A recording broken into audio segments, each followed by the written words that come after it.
स्वामी समर्थ महाराज की जय। आपण फक्त आता गुरुला वंदन करू, कारण मी विषय त्या गुरुकडे नेणार आहे आता। गुरुर् ब्रह्मा गुरुर्विष्णू गुरुर्देवो महेश्वरा गुरु साक्षात परब्रह्म तस्मै श्री गुरवे नमः। श्री स्वामी समर्थ महाराज की जय। अनंत कोटी ब्रह्मांड नायक राजाधिराज योगीराज अक्कलकोट निवासी आमच्या घरी निवासी जगद्गुरु श्री स्वामी समर्थ महाराज की जय।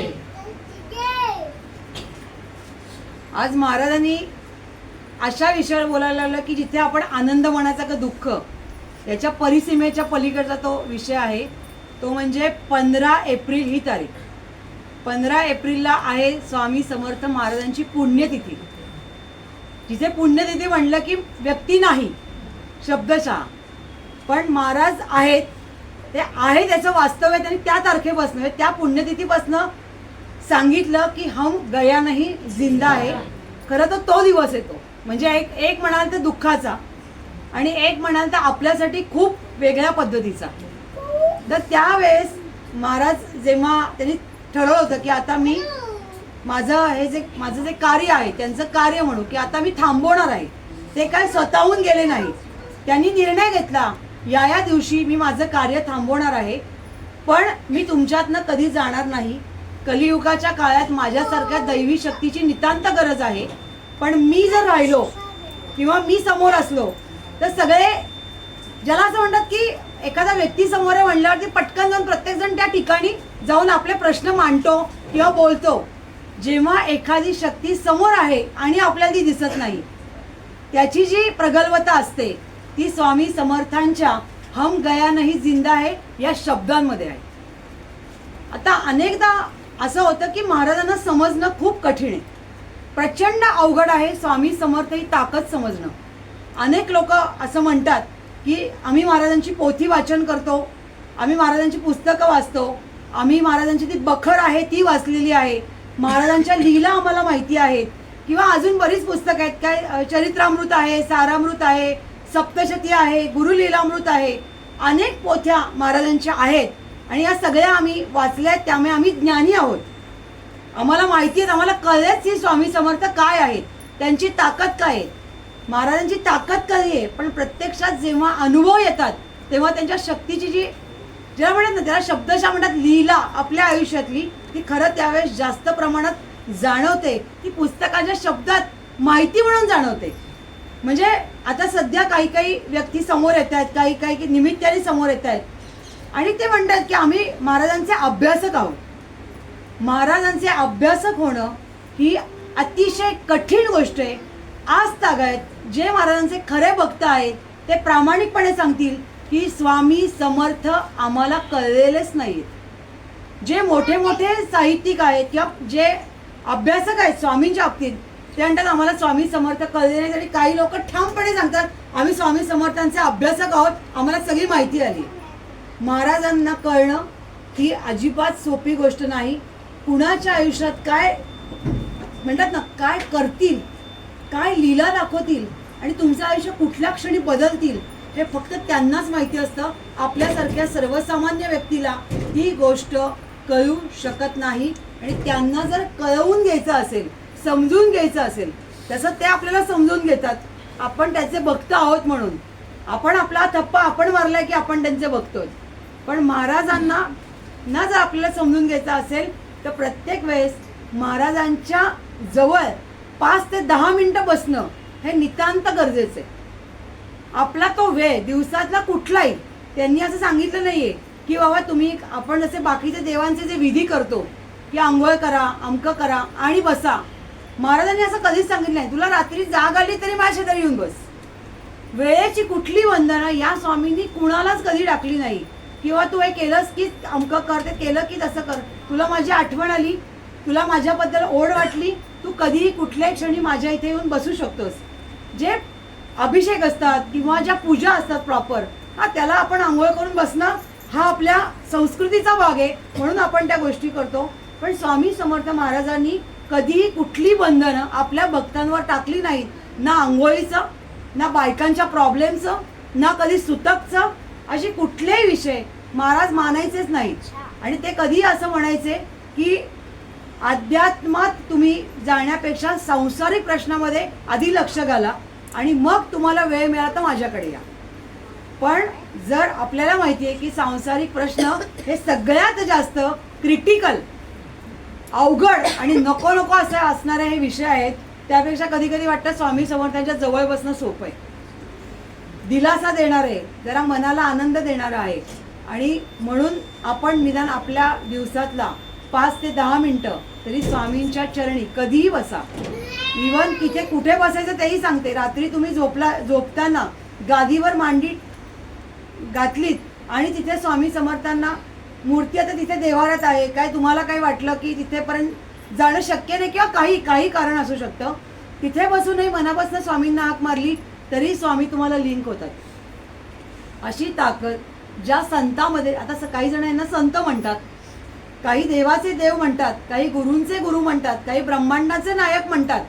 इतकी सगळी नावं आहेत त्या बाबाची आणि आम्ही त्याला कधी कधी बाबाच म्हणतो, कधी कधी आजोबा म्हणतो, कारण आम्हाला ते जास्त सोपं वाटतं म्हणायला, आम्हाला आपुलकीचं वाटतं आणि आम्हाला असं वाटतं की आमचे प्रश्न ते खूप चांगल्या पद्धतीने पटकन समजून घेतात. आता मध्ये अशा अनेक घटना आयुष्यात घडत असतात, जशा तुमच्या असतात तसे आमच्यासमोर अनेक प्रश्न असतात की काय करायचं, कशा पद्धतीने करायचं, त्याची उत्तरं स्वामी देत असतात. पण कधी कधी ते आम्हाला पण समजणं खूप अवघड जातं. म्हणून त्या क्षणी महाराजांच्या जवळ 5 ते 10 मिनटं, आता महाराजांना वस्त्र अलंकार घालणं असो किंवा महाराजांना अभिषेक घालणं असो किंवा या ज्या गोष्टी या इथल्या गाभाऱ्यातल्या, तेव्हा या व्यवस्थितपणे कराव्या लागतात, नियमांनी कराव्या लागतात. प्रत्येक गोष्ट ही वेगळ्या पद्धतीने करावी लागते. पण जेव्हा आपलं आणि त्यांचं नातं कुठेतरी घट्ट करायचं असेल तर त्याच्याही पल्याड जाऊन फक्त त्यांच्या शेजारी बसलं तरी श्री स्वामी समर्थ, स्वामी आजोबा, स्वामी बाबा एवढं म्हणलं तरी आपले स्वामी आपल्या प्रश्नांमध्ये कुठेतरी जाऊन मार्ग दाखवत असतात. तुम्हाला अक्षरशः कुठेतरी एका वेगळ्या अशा दिशेला नेऊन ठेवतात की तुम्हाला विश्वासच बसणार नाही. आत्ताच राधिकाचं जे उदाहरण आहे, जेव्हा ती तिचा विषय घेऊन स्वामींकडे आली, ती खूप लांबनं यायची आणि असं व्हायचं की तिला एक उपासना इथे सांगितली होती. आता या उपासना आम्ही काही दिवस इथे बंद केल्या, कारण इतकी गर्दी आधीच आपल्याकडे दर्शनाला असते, प्रश्नाला असते आणि उपासनेला पण जवळजवळ तेव्हा 60 ते 70 नंबर उपासनेला त्याची एक वेगळी लाईन असायची आणि ती यायची पाषाणवरनं आणि तिचा वेळ आणि तिची गणित सगळं करून. पण तिला महाराजांनी सांगितलं होतं की काही झालं तरी ही उपासना तू इथे करायचीच म्हणजे करायची. आणि ती किती उशीर झाला, पहिल्यापर्यंत तिच्यासाठी नंबर ठेवले जायचे, मग ती आधी जाऊन लवकर घरी जायची, मग काय काय महाराज तिला थांबवूनच ठेवायचे, कधी कधी तिला उशीरच व्हायचा. पण महाराजांनी सांगितलं या उपासनेवरच तुझं काम होणार. म्हणजे तेव्हा कोण कसं असेल, तिचा जोडीदार कसा असेल याची कल्पना माझ्यासारख्या सर्वसामान्य व्यक्तीला येऊ शकत नाही, पण महाराजांना ते निश्चित माहिती होतं. बऱ्याच गोष्टी जेव्हा ती काही गोष्टींनी कन्फ्यूज होत होती तेव्हाही ती स्वामींकडे प्रामाणिकपणे येत होती आणि ती स्वामींना प्रामाणिकपणे आपली मतं सांगत होती. आणि जर स्वामी तिला एखाद्या गोष्टीला नाही म्हणले तर ती प्रामाणिकपणे ते ऐकत होती. याला मी स्वामींची भक्ती म्हणते. कारण आपण इतके स्वार्थी आहोत की आपल्याला कळलं की आपल्या गरजेचं काम होत नाही तर आपण काय म्हणतो, महाराजांनी सांगितलंय खरं पण मी करून बघतो, आणि इथे आपल्या भक्तीची टसर लागते. म्हणून भल्या भल्यांना श्री स्वामी समर्थ महाराज ही ताकद कळली नाही. त्यामुळे आपण हे कळण्यासाठी, स्वामी आहे याची जाणीव करण्यासाठी या तारखेला पुण्यतिथीचा सोहळा दरवेळेस आपण आपल्या स्वामींच्या घरी करतो. जसा प्रगट दिनाचा सोहळा केला, जेवढे सगळे मंडळी प्रगट दिनाला हजर होती त्यांनी महाराजांनी स्वतःला कसा तामजाम सगळ्या पद्धतीने तो करून घेतला. मी किती जरी म्हणले की हम गया नाही जिंदा आहे त्या शब्दावर आहे, पण त्या दिवशी मन खूप हळवं असतं, रडायलाच असतं, विधी सगळे चालू असतात, पण इतकं वाईट वाटत असतं की जर मी त्यावेळेस कदाचित महाराज ज्या क्षणी त्यांनी जीवनाचा हे केला की आता मी थांबवतोय जीवन, मी असते तर माझ्या जीवाची काय घालमेल झाली असती. तर या परिस्थितीत आम्ही कुठेतरी जाऊन पोचतो. पण त्या दिवशी मागच्या वर्षी आम्ही पुण्यतिथी फार जोरात नाही करू शकलो. जोरात म्हणजे तो उत्सव आहे एक प्रकारचा, असं अक्कलकोटलाही खूप मोठ्या प्रकारे तो उत्सव साजरा केला जातो.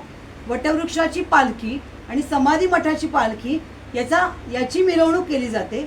या एकत्र आणल्या जातात आणि तेव्हा बँड जसं आपण आपल्या सोहळ्यामध्ये केलं हे सगळे विधी पुण्यतिथीला होतात. प्रगट दिनाला तिथे जास्त विधी होत नाहीत पण पुण्यतिथीला होतात, कारण महाराज तिथेच म्हणजे त्यांनी आपला देह हे केला ते तिथेच केला, अक्कलकोटमध्येच केला आणि ते सोळप्पा महाराजांच्या घरामध्ये त्या गुहेमध्ये जाऊन बसले. हा सगळा विधी करताना आम्ही महाराजांना म्हणतो आम्ही तुमच्यासाठी खरंच काय करू शकतो, आम्ही तुमच्यासाठी कशा पद्धतीने हा विधी पूर्ण करू शकतो. तर 2 वर्षापूर्वी महाराजांची एक आज्ञा आली होती की जेवढ्या लोकांच्या घरी स्वामींच्या मूर्ती आहेत त्या मूर्तीला चंदनाचं लेपन करायचं आणि त्या चंदनाच्या लेपनाने, कारण तेव्हा उन्हाळा सुरू झालेला असतो, हे दिवस असे असतात की चंदन आम्ही जसं पादुकांनाही चंदन लेपन करतो म्हणजे थंडावा येण्यासाठी, आणि तो काही दिवस महाराजांना त्या थंडाव्यामध्ये ठेवायचं. तर ते चंदन लेपन करण्यासाठी आम्ही लोकांना मूर्ती इथे आणायला लावले होते आणि इथे त्याचं चंदन लेपन केलं होतं आणि अतिशय आनंदाने त्याचे पण खूप सुंदर सुंदर व्हिडिओज काढले गेले. अक्षरशः तिला कळत नव्हतं की महाराजांना मी कुठे चंदन जास्त लावू, म्हणजे असं वाटतं अरे डोक्याला कमी लागले, हाताला. ही जी आपलेपण होता, आपुलकी होती, आपले स्वामी आहेत, आपले स्वामी आहेत. तर त्यावेळची आज्ञा महाराजांची याही वर्षी आली. पण आता प्रश्न काय आहे, आपल्याकडे प्रचंड गर्दी असते आणि स्वामी किती काळ रांगेत तात्काळ उभे राहणार, सगळ्यांच्याच हातात स्वामी आहेत. आम्ही काय म्हणतो कुठे गेलो की पादुका आहेत, महाराज काय लाईनीत उभे राहणार नाही, महाराजांना एंट्री पाहिजे. जर मी असं म्हणलं की तुमच्या घरच्या मूर्ती इथे या आणि आपण चंदन लेपन करू तर ते कदाचित प्रॅक्टिकली तितकं आता यावेळेस ते शक्य होणार नाही. तर जो काही पर्याय महाराज त्याच्यावरती देतील, त्यांनी हा आता आपल्याला सांगितलं की तुम्ही काय करायचंय, पण त्याचाच वरचा जो पर्याय आहे त्यांनी आता बुचकळ्यात टाकलं आपल्याला की असं असं करा, पण ते करायचं कसं हे अजून निश्चित त्यांनी केलेलं नाहीये. पण महाराज काही दिवसातच आपल्याला सांगतील की हे चंदन लेपन कशा पद्धतीचं असणार आहे. तुम्ही मूर्ती इथे आणायची आहे का तुम्ही घर बसल्या त्या मूर्तीचं चंदन लेपन करायचंय. मला निश्चित हे माहिती आहे की इथे मूर्ती आणण्याचा प्रभाव हा प्रचंड मोठा आहे. आत्ताच दर गुरुवारी इथे अभिषेक सध्या वेगवेगळ्या मूर्तींचे पण चालू आहे. जे आता अभिषेकाला बसले ते कोणी कोणी नवीन मूर्ती आणल्यात त्याचं इथे अभिषेक करून घरी प्रतिष्ठापित त्या केल्या जात आहे. म्हणजे हे खरं माझं काम नाहीये, मी काही गुरुजी नाहीये, मला त्याचं टेक्निकल कळत नाही की कुठला श्लोक म्हणला की त्या प्रतिष्ठापित. मला फक्त एकच कळतं, माझे स्वामी छान दिसत आहेत, त्यांना मी पाण्याने अभिषेक करणार, त्यांना मी पंचामृताने अभिषेक करणार, मी छानपैकी त्यांना वस्त्र घालणार, मी त्यांना अत्तर लावणार, मी त्यांना गंध लावणार, इतकंच मला कळू शकतं.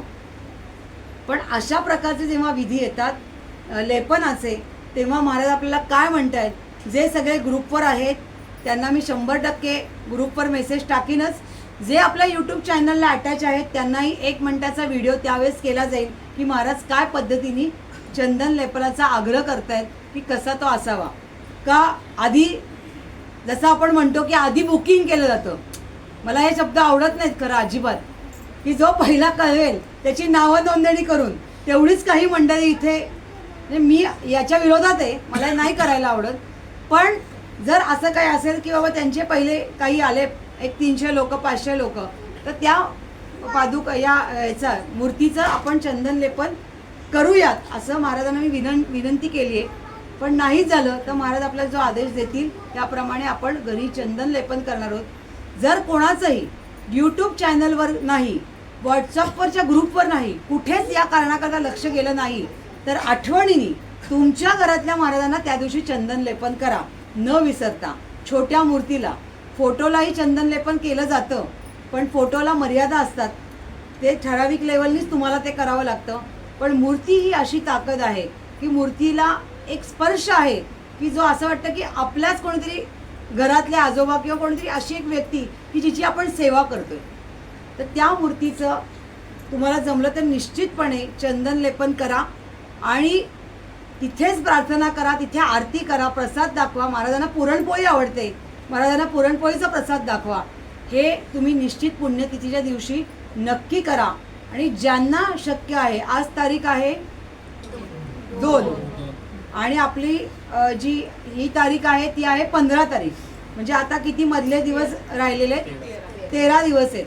आणि मधले जर 7 दिवस तुम्हाला जमलं तर गुरु लीलामृताचं पारायण करा. ते पारायण कधीच्या वेळात करायचे तर सकाळी 2:30 वाजता उठून करायचे. 3ला बसायला लागतं पारायणाला. जेवढे सांगितलेले असतात गुरु लीलामृतामध्ये, जेवढे अध्याय सांगितलेले असतात किंवा जेवढ्या हे सांगितलेले आहेत, साधारण त्याला आपल्या स्पीडनी 3.5 ते 4 तास लागतात. म्हणजे आपण साधारण 10:30-11 पर्यंत त्या दिवशी रिकामे होतो. असं 7 दिवस आपलं होणार आहे. तर मध्ये आम्ही 1 वर्ष असाही प्रयोग केला की त्याच्या फक्त वरचं मराठीमध्ये वाचायचं. त्यातनं आम्हाला अर्थ कळला, पण त्यातनं आमचं पारायण पूर्ण नाही झालं. पारायण म्हणजे प्रत्येक ठिकाणी प्रत्येक पान वाचलं पाहिजे. तर ज्यांना ज्यांना करणं हे शक्य आहे त्यांनी 7 दिवस हे पारायण निश्चित करा. या पारायणामध्ये आहेत काही गोष्टी महत्त्वाच्या आहेत, पण आपल्या गुरुसाठी हे 7 दिवस काढायला काहीच हरकत नाही. त्याला आपल्याला एक वेळचं एक भुक्त राहायचं आहे. एक भुक्त म्हणजे 7 दिवस एकच पदार्थ खायचा. सकाळी जेवायचं किंवा संध्याकाळी जेवायचं. पोळी भाजी असेल तर पोळी भाजीच खायची, 7 दिवस तेच खायचं. सांजा खायचं, 7 दिवस सांजाच खायचा. भात खाल्लाय, पोळी खाल्ली आहे, मग हे पण खाल्लंय. बाहेर खायचं नाही. बरेच लोक पायात चपला घालत नाही. बाहेर निश्चित खायचं नाही काही झालं तरी. बाहेरचं पाणी प्यायचं नाही, घरातलं पाणी आपल्याबरोबर घेऊन जायचं. या ज्या गोष्टींचा जो फायदा असतो, टेक्निकल काय शब्दशः विचार केलात तर काय, तर डाएट एक प्रकारचे. कारण त्याशिवाय आपण काय संपत नाही. आपल्या घरात इतके पदार्थ असतात, इतक्या गोष्टी असतात. पण महाराजांनी जिथे नेहमी म्हणतात की अध्यात्म आणि प्रॅक्टिकलिझम तो महाराजांमध्ये कायम एकत्र आहे. आणि या निमित्ताने तुम्ही जेव्हा गुरुलीलामृत पारायण कराल त्याची फलितं ही खूप मोठी आहेत, खूप मोठ्या प्रमाणावर आहेत. सगळ्यात तुम्हाला त्याचा मोठा मी फायदा सांगेन, खूप मन शांत होतं. आणि आत्ता सगळ्यांना या गोष्टीची नितांत गरज आहे. बाकी थोडे पैसे 2 पैसे कमी असलेल्या माणसाला कधीतरी चालतात, एखाद्या वेळेस थोडं कमी खायला मिळालं चालतं. पण माणूस जर मनःशांतीत नसेल तर त्याला सगळं पुढचे सगळे मार्ग दिसत नाहीत. आणि गुरु लीलामृत पारायण हे तुम्हाला या मनःशांतीमध्ये ताकद निर्माण करू शकतं. याच्यात गंमत अशी आहे की आपल्याला सगळ्यांना माहिती आहे स्वामी समर्थ महाराज हे गुरुदत्त महाराजांचे 4थं रूप आहेत, 4थ्या अवतार आहेत. आता दत्त महाराज हे प्रचंड कडक, त्याच्या खालोखाल श्रीपाद श्रीवल्लभ, त्याच्या खालोखाल नरसिंह सरस्वती आणि मग स्वामी समर्थ महाराज. नरसिंह सरस्वती हे खूप शांत होते त्या मनाने. त्यांचं फार चिडचिड असं कुठेही चरित्रामध्ये किंवा याच्यामध्ये कुठेही लिखाण नाही. श्रीपाद श्रीवल्लभ प्रत्येक ठिकाणी प्रचंड परीक्षा असे म्हणजे ज्याला म्हणतात ना शब्दशः की असं काहीतरी सांगायचंय की जिथे सर्वसामान्य माणसाला ते करणं शक्य नाही. जसं गेवडा तुम्हाला गेवड्याची गोष्ट माहिती असेल. ती गेवडा एखाद्या गरीब माणसाकडे गेले आणि सांगितलं की मला भिक्षा दे. आणि भिक्षा द्यायला तुझ्याकडे काय आहे, तो म्हणला माझ्याकडे काहीच नाहीये. पण त्याच्याकडे घेवड्याचं झाड होतं आणि घेवड्याची भाजी करून गुरूंना त्यांनी प्रसाद म्हणून दिली आणि त्यांनी ती भाजी खाल्ली आणि बाहेर निघाले. मनाने प्रसन्न झाले. त्या गरीब कुटुंबाला असं वाटलं की आता माझं दारिद्र्य गेलं, आता काय मी करायचं काय. त्या कुटुंबाला ते प्रश्न निर्माण झाले. त्याच्यानंतर त्यांनी असं विचार केला की आता एवढं झाड त्यांनी ओढलेलंच आहे जोरात, तर जो काही खड्डा आहे तो तरी आपण नीट बुजवावा. आणि त्यांनी हळूहळू तो खड्डा बुजवण्यासाठी पहिलं ते तिथलं सगळं माती रिकामी करायला सुरुवात केली. आणि जशी जशी त्यांनी माती रिकामी केली त्याच्या खाली सोन्याचा हांडा सापडला. असे दत्तप्रभू ज्यांच्यामध्ये परीक्षा बघण्याची वृत्ती खूपच जास्त होती, पण भक्तांची परीक्षा बघितल्यावर त्यांना देण्याची जी त्यांची वेगळीच त्याला म्हणतात त्याची ताकदच वेगळी होती सगळी. तर ती जशी होती. नरसिंह सरस्वती महाराज, श्रीपाद श्रीवल्लभ महाराज यांचं जेव्हा एकत्रीकरण केलं जातं तेव्हा श्री स्वामी समर्थ महाराजांची ताकद लक्षात येते. असेच प्रचंड परीक्षा बघतात. तुम्हालाही माहिती आहे, मलाही माहिती आहे. आणि अनेक गोष्टींमध्ये फेस करताना आपल्याला त्याचं खूप नाकीनं होतं. पण मी जे वाक्य नेहमी म्हणते ते तुम्हीही म्हणा कायम, महाराज मी सर्वस्वी हे सगळं मी तुमच्यावर सोडलेलं आहे. मला याचं उत्तर माहिती नाही. तुम्ही मला ज्या दिवशीचं उत्तर द्याल तोपर्यंत मी शांत वृत्तीने याची वाट बघीन. आणि तुम्हाला असं लक्षात येईल इतका प्रामाणिकपणे जर आपल्यात असेल तर काही ना काही सोल्युशन्स तुम्हाला रोज दिसायला लागतात. आणि ही जी ताकद आहे ती श्री स्वामी समर्थ महाराजांच्या या सगळ्या लीलांमध्ये आहे. तर महाराज आपली परीक्षा बघणार, प्रेमाने सगळं करणार. तुमच्या आयुष्यात जी काही संकट अडचणी आहेत, वेळ आली की निराकरण करणार. तोपर्यंत मात्र आपले पेशन्स प्रचंड ठेवावे लागतात. म्हणून गुरु लीलामृत पारायण ही अत्यंत महत्त्वाची गोष्ट तुम्ही निश्चितपणे करा. आणि आपल्याला 15 तारीख आपल्या महाराजांची पुण्यतिथी ही सुद्धा आपल्याला वेगळ्याच पद्धतीने अतिशय आनंदाने अशी आपल्याला करायची आहे. महाराज आपल्यातच आहेत, महाराज कुठेही गेलेले नाहीत. स्वामी आजही आहेत, नंतरही असणार आहेत आणि कायमस्वरूपी राहणार आहेत. त्यामुळे आपण इथपर्यंत जरी असा विचार केला तरी आपण असं म्हणू की आपण थोडे थोडे स्वामी आपल्याला थोडे थोडे कळायला लागले. असं आपण म्हणायचं आपण मोठे अभ्यासक नाही होऊ शकत. संतांचा अभ्यास करायला आपल्याला वेळ नाही आहे, म्हणजे आपण नाही करू शकत. आपला तो मार्ग नाही आहे. प्रत्येकाचे मार्ग महाराजांनी निश्चित केलेले आहेत. तुझं काम काय हे तुला करायचं आहे. सगळ्यात जर उठून सगळंच काम करायला लागले तर फार कठीण होईल. म्हणून डिवायडेशन करून दिले त्यांनी. म्हणून आपलं काम काय आहे की जे मी काम करतो आहे ते प्रामाणिकपणे चांगल्या पद्धतीने आणि यशस्वी, आणि सगळ्यात मौलिक गोष्ट त्यातनं आर्थिक पाठबळ आलं पाहिजे. आपण विदाऊट आर्थिक पाठबळ काम करत नाही. सगळीकडनं पैसा अपेक्षित ठेवतो आणि स्वामी नेहमीच त्या ताकदीने आपल्या बरोबर असतात. कारण महाराजांची जी अनेक रूपं आहेत त्यामध्ये आदिमाया, महालक्ष्मी आणि अन्नपूर्णा ही बेसिक अतिशय महत्त्वाची अशी 3 रूपं स्वामींनी आईच्या रूपामध्ये घेतलेली. आदिमाया म्हणजे ताकद, शक्ती. जसा एखादा संघर्ष समोर आला तर तुम्ही हिमतीने तोंड दिलं पाहिजे. अन्नपूर्णा यासाठी की आपल्याला पोटापाण्याचा जो प्रश्न आहे तो महाराजांच्या आशीर्वादाने सुटतो त्याच्यासाठी. आणि आई अंबाबाई मातेच्या कुठल्याही रूपात जेव्हा स्वामी दिसतात तेव्हा तुमचं जेव्हा आर्थिक गणित जे डगमगलेलं असतं ते मार्गी लावण्यासाठी महाराज ताकदीने आपल्या पाठीमागे उभे असतात. फक्त कृपया आपल्याकडनं त्यांची कधी फसवणूक तर नाही ना होते. आपण त्यांच्या विरोधात तर काही बोलत नाही होत ना, किंवा त्यांचा काही आपल्याकडनं अपमान तर होत नाही आहे ना, याची आपण निश्चितपणे काळजी घ्यायला हवी. आणि मी तुम्हाला सांगेन की बरेच जण आत्ता मला जे खूप चेहरे असे दिसत आहेत, खूप वाईट लोक तुमच्या आयुष्यात येऊन गेली. खूप वाईट लोक. काही काहींचे चेहरे अजूनही इतके निस्तेज आहेत की त्यांना कळत नाही की खरं काय आणि खोटं काय. पण तुम्ही एकच लक्षात ठेवा, माणसांना बाजूला ठेवा. कधीही कुठल्याही माणसाला गुरु मानायच्या शक्यतो आपण आहारी जाऊ नये. आपण फक्त गुरु मानावा त्या अशा ताकदीला जो दिसल्यावर आपल्याला प्रसन्न वाटतं, ज्याला आपल्या मनातलं सगळं सांगता येतं. आणि त्याला तुम्ही निश्चितपणे सांगू शकता की महाराज माझ्या आयुष्यामध्ये इतकी माणसं मला फसवून गेली, माझ्याकडनं ही चूक झाली, किंवा जे काही तुमचं असेल तर महाराज त्या सगळ्या गोष्टी निराकरण करतात. तेवढा विश्वास मात्र तुमचा स्वामींवर असलाच पाहिजे. आणि तो असेल तर महाराज तुम्हाला असं छान अलगदपणे, अगदी अलगदपणे बाहेर काढा.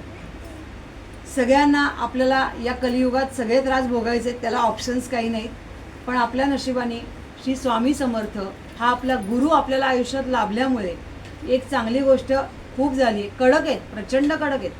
असं नाही की ते तितकेच प्रेमळ आहेत. दोन्ही रूप आहेत स्वामींचे. त्यामुळे या सगळ्या गोष्टींना धरून आपण पुढे जाऊयात आणि स्वामी समर्थ महाराजांना एकच विनंती करूयात की तुम्ही कृपा करून आम्हाला तुमच्या आयुष्यातनं कधीही दूर करू नका. कुठलाही प्रसंग असू दे, चांगला वाईट कुठल्याही प्रकारचा. आणि तुमची ताकद सगळी आमच्याबरोबर कायम राहू दे. आणि जर माझ्याकडनं काही चूक झाली कळत नकळत तर त्याची क्षमा करण्याची पण ताकद तुम्ही ठेवा, कारण ती माझ्याकडे नाही. कारण मी माणूस आहे, मी पटकन क्षमा मागत नाही. मी कधी कोणाला पटकन म्हणत नाही की मला क्षमा करा. तर ती क्षमा करण्याची ताकद पण तुम्हीच निर्माण करा आणि क्षमा पण तुम्हीच करा आणि मार्गही तुम्हीच दाखवा.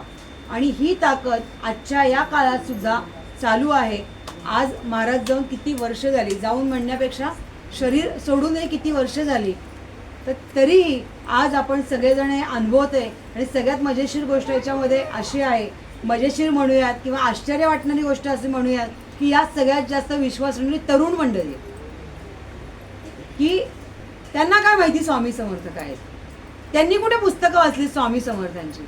पण महाराजांची लीला, ज्याला म्हणून महाराजांची पर्सनॅलिटी इतकी ग्रँड आहे की आपोआपच महाराज तुम्हाला त्याच्याकडे ओढून घेतात आणि तुम्हाला ज्या मार्गी न्यायचं आहे ते महाराज आपोआपच तुम्हाला त्या मार्गी घेऊन जातात.